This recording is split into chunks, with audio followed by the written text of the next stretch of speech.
Hey everyone, what's up and welcome back to the podcast. So today we have another guest with us and we have Zoe. So hi Zoe. Hi, Amanda. Thanks so much for coming on. Do you want to start off by telling us a little bit about yourself, who you are, what you do? Yeah, for sure. I'm a theater artist and comedian. The sort of main things I do are like directing in theater, and then in comedy, I love doing musical comedy. I'm the artistic producer for an emerging theater company called Firstborn Theater Company, and I've directed two shows for them. And I also I co-created a sketch troupe called Small Friend Tall Friend. Yeah, I'm so excited to dive into that with you. Kind of going back to like what you just said, like how you're the artistic producer and you also created a like sketch troupe. What kind of started like your journey as an artist? Like how did you get into this? How did you know like you enjoyed this? hmm Um, I mean, theater and comedy are kind of like the same industry, but I'll speak about them kind of separately. Yeah. I think when I was in growing up, I loved choir. I was like a choir kid, and the town I grew up in was like too broke to have a drama program, so I didn't even do theater for a while. But I was always in choir, and then I was really into like musical theater. I think most theater people got into theater because Yeah. musical theater is like the most like mainstream kind of accessible way to get into it. And then that's when I was in New Jersey, and then when I moved to like Canada, um, I like randomly got stuck in the 2 years that my high school didn't have musicals. So that's kind of when I like was more into like straight plays or like Yeah. non musicals. Um, and then that's when I decided to like go to school for theater. And I always knew I would go to school for like something artistic, but I think when I was Yeah. like 15, I was like, I'm gonna be like a choir teacher or something like because that's kind of like what my town did. Um, and yeah, and then I went to York University for theater, and that's when I started like um, I was in the devised theater program, so that's when you kind of like write, direct, design, like you Okay. do everything like in a collective. Um, it's also referred to as collective creation, I think. Like I don't know if it's in the States. Um, but yeah, that was kind of my theater journey. And then with comedy, like I've always loved comedy. Like I always say, like my main inspirations are like um, Bo Burnham and like Garfunkel Okay. and Yeah. Oates, and like those are people that I liked when I was like 12. And Mm-hmm. I just think I like kind of put it on the back burner because I'm like that's not what I'm doing. That's not whatever. But then in 2022, me and my friend Becky, who we like co-created the sketch troupe with, we saw a sketch troupe that was like all femmes, like mostly queer, Mm-hmm. like a lot of women of color. And we were like, wait, we need to do that. And then next year, the year after that, we got into Fringe, and like leading up to that is when we Yeah. started like writing sketches and like performing throughout Toronto. And yeah, and that's kind of how that started. Yeah, that's so fun. How do you think your own like cultural background and as well as like your sexuality kind of shape the way you personally see like art, theater, and anything like kind of creative? hmm I think on a very like surface level way, I've become more conscious of like when I do or don't see myself. Yeah. And I think I've had like a very like different experience being like Latina growing up in the States because I think a lot of people I speak to in this country like didn't feel represented or didn't like Mm-hmm. have people in their community. I had the opposite issue. Everybody was like Latino where I grew up, so I never really felt that.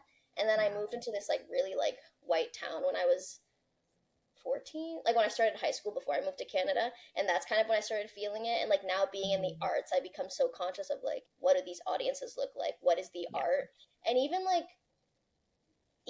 like a queer perspective, I think people think a lot of like theater is like gay because you think musical Yeah. theater, but when you see the people in charge, and you see what these audiences are, and you see like even the art that's being created, it's not that, and it's not Yeah. so much about like am I represented or not, but even just so much like especially in comedy, I'm like so much of it is still misogynistic Yes. in a way that I'm like, oh my goodness, I thought we had moved past this because I'm like in my closed bubble of like progressive Mm-hmm. people. Um, so I think like you just become very conscious of like where you're not seen, which is Yeah. not something I because like realistically, Toronto is like statistically the most like diverse city in the world, Yeah. and then you go into like theater and comedy, and it's not that. And in terms of like the actual work, um, I think in like art, like being artistic producer of like that theater of Firstborn Theater Company, Yeah. um, it a lot of it like goes into like our programming. We have like a playwriting roundtable where we like bring in new works, and like Okay. pretty much everyone is like queer. Pretty much everyone is a person of color, just because like we do feel like it's not just about representation, but it's also like these are stories that we like are simply not seeing on stage. And if we Mm-hmm. can like support that in any way, that's kind of like us doing our part to like um, support these emerging artists at this point in their career. Yeah. Um, and then in comedy, like we do a lot of like more like satirical comedy, so like poking fun at like this is kind of misogynistic, this thing in Yeah. movies is kind of racist, which I, obviously like I said, I like Bo Burnham. It's not that you can't Yeah. be satirical if not of that community, but I think our lived experience really like speaks to the content we're Yeah. creating, which either like someone else in the audience who like is of our like identities will be like, oh wow, I've never been able to see myself represented in Mm-hmm. this way, or people who like maybe haven't thought about these things, um, were able to like offer that new perspective. And especially like because I love like writing musical comedy the most, I think Yeah. it's such an accessible way to talk about serious things because it's like it's fun and it's like Yeah. audiences want it, but you're able to like really hammer down those points more. Yeah. And when you're talking about like being an artistic producer, what does that kind of look like a day to day? Like what is the role? It's honestly, it's so great. It's like because it's a trio that we kind of run the company. Um, so we have like um, I'm like forgetting our exact titles, so let me not speak to them. But it is a lot of like because we're a very emerging company. I think we're taking on a lot more tasks than maybe our titles would Mm-hmm. imply. But for me, as the artistic producer, I mostly help with like I guess I can kind of speak like theater producing because I feel like it's so Yeah. different from film and music. It's kind of just like there's like a creative element of like selecting people to work with and like Mm-hmm. kind of having oversight on like creative decisions. And then also like producer wise, theater is so broke. We have to apply for grants. We have to budget so Yeah. much, and like I I prefer doing all the Excel business and all the math over like Okay. having to type answers.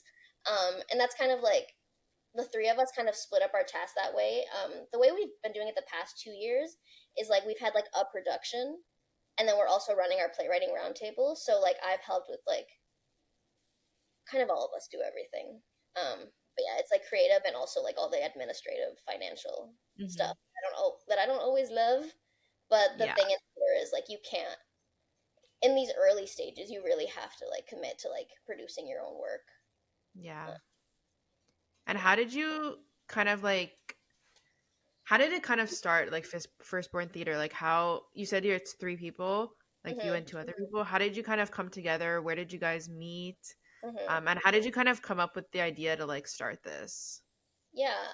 So it kind of started with me. Well, it started a kind of a duo.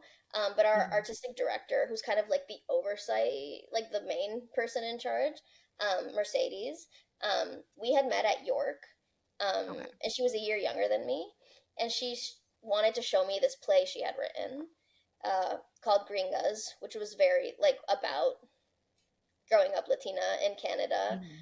Um, and she had asked me just to read it, but in my head I was like, I think she wants me to direct this, and I would love to direct this. It was kind of that, and then she had kind of brought up like Firstborn Theater Company, and then I kind of like because I had done some like independent producing in the past, not with Hmm. like a specific company, but just like through my own work and other programs. So then I think we launched October 2023, and we had just like Okay. a reading of the play. Um, and it kind of started like that. And then we were previously working with somebody else who had to step down, but now it's me, Mercedes, and then a third person, Rena Gaze, who I believe they didn't go to York, but I think Rena and Mercedes met like at like some like Okay. actors showcase that apparently you do in fourth year. I didn't study acting, so I was not aware of this.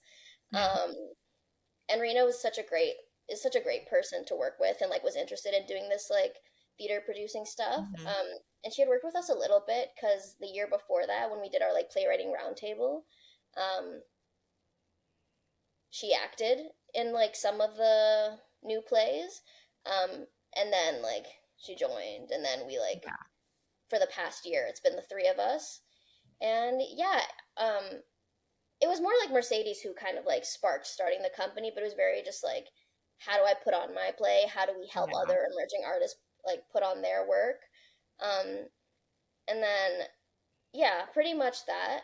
And like, cause like as a you had or like you've probably read on the website, it's like immigrant led, it's like queer led. Yes. That is just so important to us. Like I had mentioned earlier, these just aren't stories that you really see.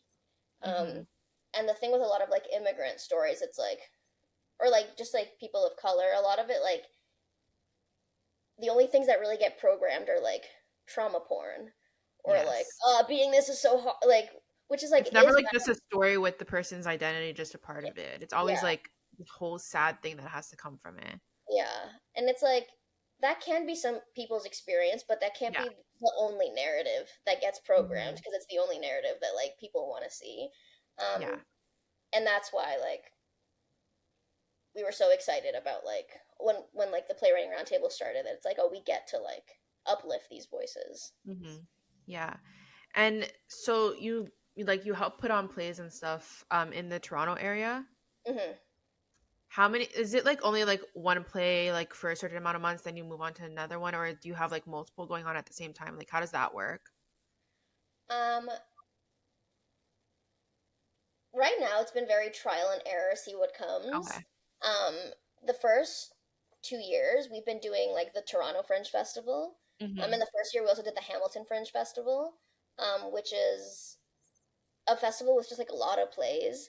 Yeah. And you have to enter a lottery, so we just like got lucky that we got it both times. And that was kind of like the production. I think with Hmm. the three of us right now, um, it's kind of hard to have the capacity to do multiple Yeah. productions. So even like this year, we're like we cannot apply for Fringe. It's too much work. But right now, we're kind of just like working on the like the fundraising, on the bringing more Okay. people on because we have plans for like the next um, Yeah. 2 years, I guess. But that means not doing Fringe and really like planning and getting people and getting money to be able to do all those things. Yeah. No, for sure.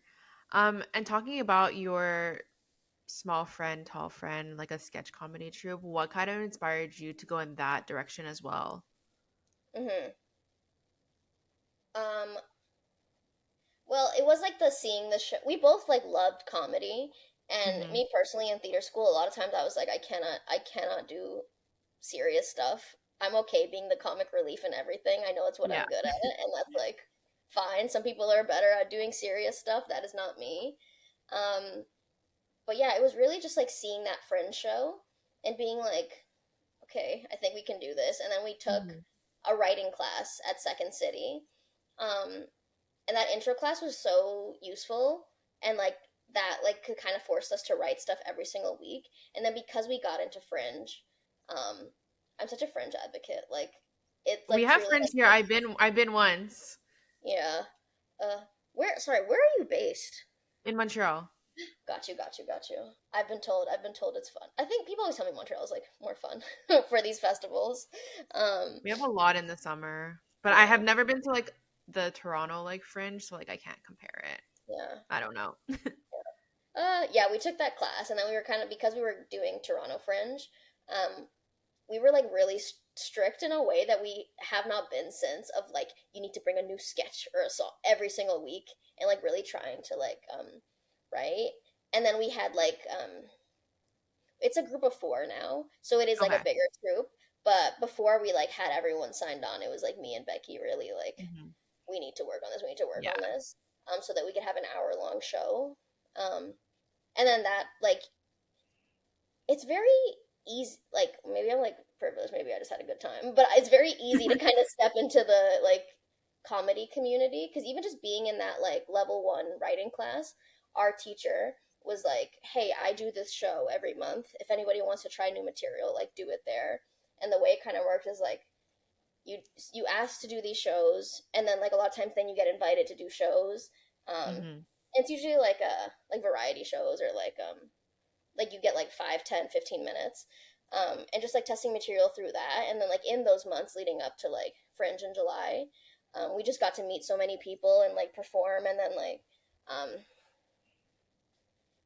yeah, I feel like our show was such a success for like our first time doing Mhm. Fringe and our first time doing this. And then we also did Hamilton Fringe, and we got like also like a lot of people there, and we also got like critics pick, which was so random for like a sketch show. So we just like, I think that gave us a lot of confidence to like keep Yeah. going and keep the group going. And is it always you four now that go like that do the shows, or like sometimes is it only two of you, three of you? Like how does that work?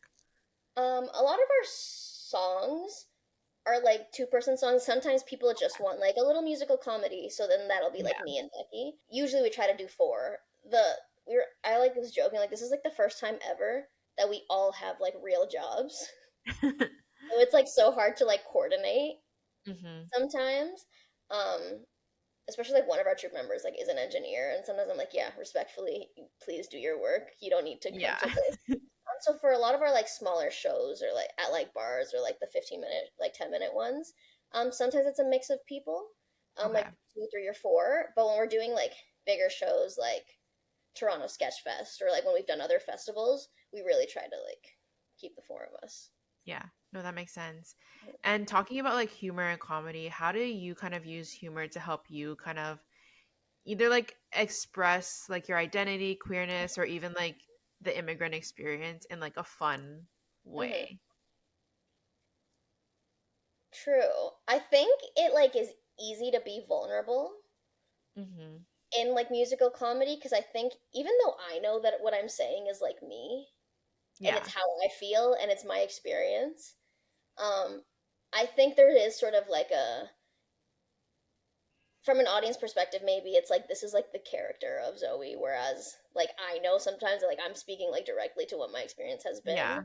Um, so I think that's what's good, and that's what's harder about like drama over comedy is like comedy you can hide behind Yeah. humor, but in a way that allows you to say more. Um, even like what do I say? Yeah, that I think it's like so easy to just like be vulnerable, and then when I'm speaking more like directly about specific issues that maybe like may alienate someone or someone might Mhm. disagree with me. Like I've had I'm like trying not to sound like I was so scared to get in trouble, but like truly like sometimes when you're talking about like a serious issue, you don't know what your audience is going to be. If I'm 100%. like talking about like class or race or misogyny, like anything, like homophobia, like I assume my audience is of a similar mindset as Yeah. me, but I don't actually know that. Um and that makes it a little scary, but truly like I think it's just like comedy makes things so much more palatable. Mhm. And like the kind of hard thing is like people can choose to like check out or like be like this is just a joke about this. It doesn't have to be Yeah. about this. Um but also like sometimes that's the way to like lead people in to it, and then you kind of hammer down the points with that. Yeah, I think all of it comes down to like it's just such an accessible form for like as a performer, like I can say Yeah. anything, and then as an audience, like yay, fun song, joke, joke, joke, but it's like here are the serious things. Yeah, for sure. Yeah. And your queer identity, when did you kind of step into that or like understand that part of you? Have Mhm. you like always known, or was it only when you were in like theater? Like when did it come about? No, I was such a late bloomer, which I try to not say because people are like, no, everyone has their own experience, but I'm like, I feel like my experience was like cuckoo crazy, um, which was just like, I think like a little part of me was always like, Yeah. and like what's difficult is like I never had a moment where I was like, I'm not attracted to men. Mhm. So because of that, I didn't feel like I had to struggle so much because I wasn't like, uh. But there were like people growing up that I was like, did I have a crush on that girl? No, probably not. Yeah. And recently, I saw a TikTok that was like how the word girl crush made so many people come out later because they were just like, it's okay to find a woman hot. That's just like what women Yeah. do. And I'm like, hmm.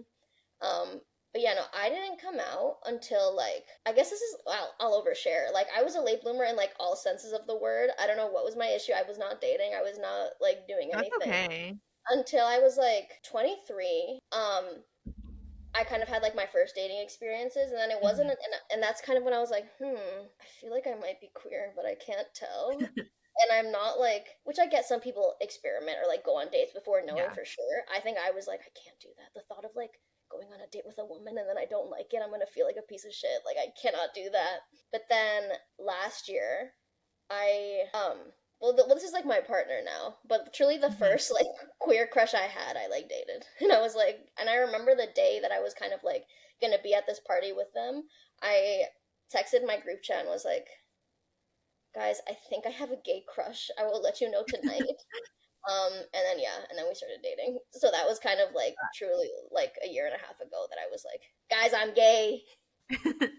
No, I love Um, that. I mean, everyone's experience is different, and I think that's like something that is talked about a lot. I feel like people think like you can't know before you do X, Y, and Z, but I feel like that's so false, in my opinion, at least. Like, I knew that I was like, I came out as bi when I was 16, and then I came out as lesbian last year.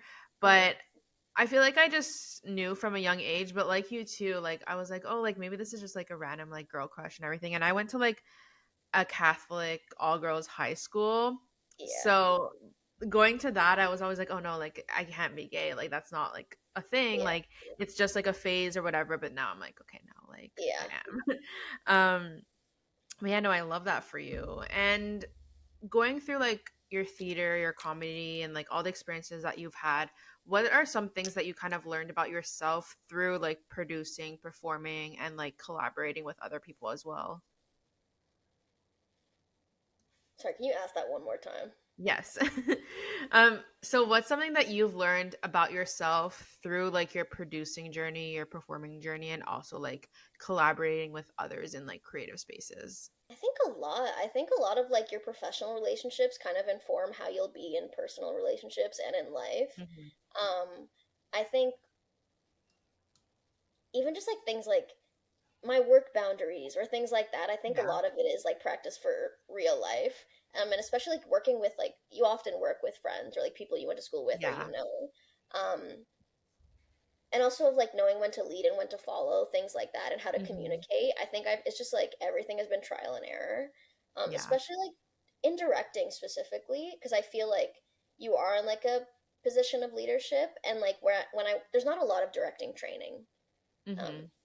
especially like in undergrad, so a lot of it is just like trial and error, Yeah. and it is the kind of like another thing is like the I notice a oh how do I say this it's like how kind can you be while still being professional, while still like Yeah. these are your friends, but you do need to like set certain boundaries. Yeah, I it's think hard. It's a yeah, learning curve, I think. yeah, and I think like that goes into like any sort of like work environment, especially because like you don't want to do the thing that maybe this is like bad to say, like a lot of like women were trained under like these like really strict men who are hard to work Hmm. with, and they think they need to be that Yeah. to like be respected, which sometimes is true because like women in like these leadership positions, whether it's directing, producing, like aren't taken as seriously. But I feel like that's not really who I want to be. That's not what I want to Yeah. like the vibe I want to create. So I think it's just been like it's hard to not be hyper conscious of like why am I doing this? It's because of Yeah. the patriarchy. Like as much as Yeah. like you try to like be like no this is just a fun little thing I'm doing, like you do like you are so conscious of that. And then Yeah. like when I've been like not I don't want to say stricter, but like tried to be like less chill to see if that's more Yeah. professional, like that's not the vibe. But then also it's just like finding the balance of For sure. that. um yeah, I'd say like that's the main thing, like communication in all aspects of life. Hmm. Yeah. And if there's any other like queer or Latina creatives who are listening to this right now and are like trying to figure out their like own space or voice in theater or comedy, what advice would you give to them? I would say don't assume you're not wanted in a space.